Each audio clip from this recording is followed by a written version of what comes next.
Donald Trump unveiled his newly formed Board of Peace today at the World Economic Forum in Davos. Reactions have been mixed, from fanfare to caution and even ridicule.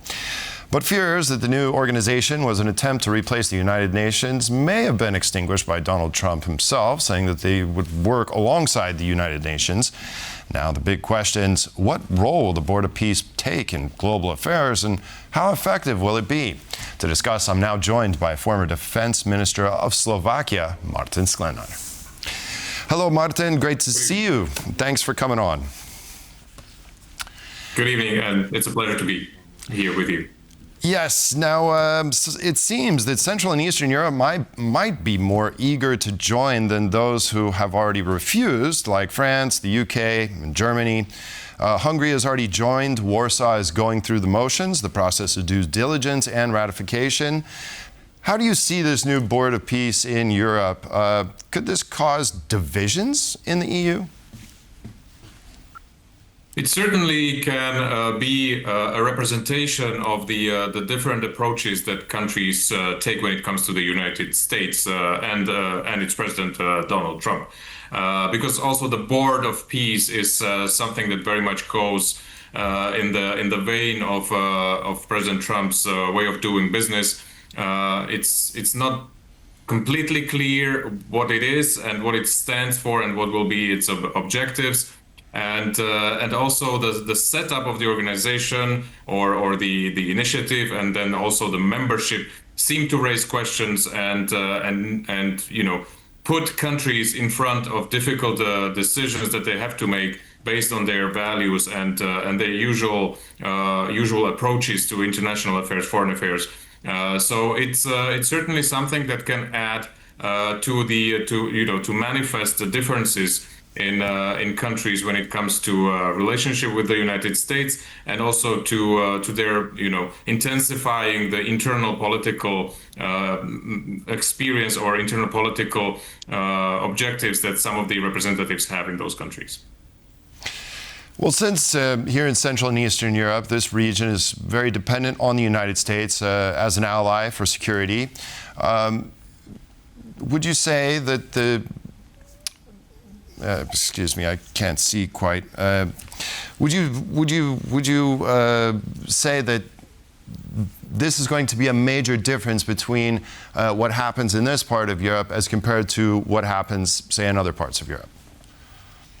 Yes, certainly. Central and Eastern Europe is a little bit more differentiated than the rest of Europe, so to call it, or even the rest of the world. What we see, the countries that actually already made the decision to be part of the Board of Peace are certainly countries who do not shy away from making pragmatic decisions based on their interests, in having hopefully something to put into the basket of issues that they can develop with the United States.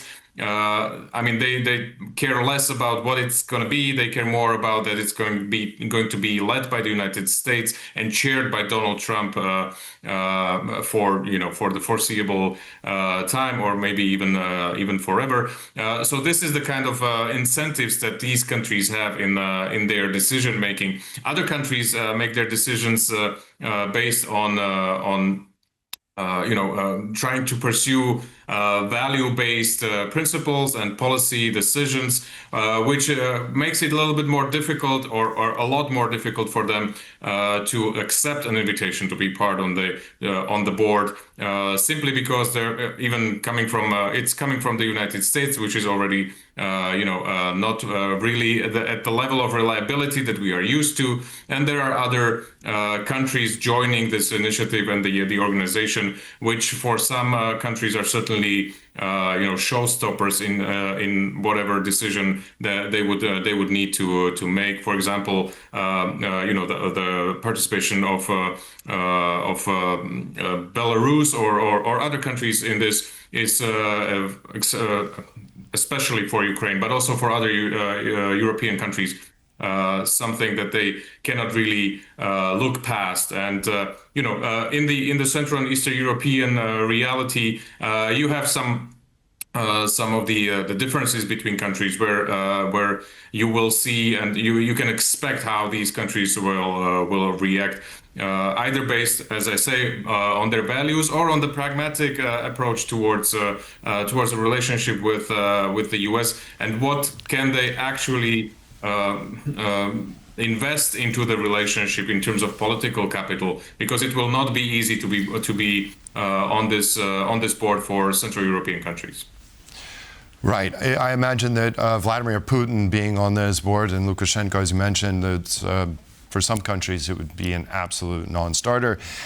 How about the organization as such? It seems that Donald Trump thinks that this is a way to cut through the red tape of other international organizations, and we can take the United Nations, for instance, and say that it's diplomacy that doesn't necessarily bring good concrete results.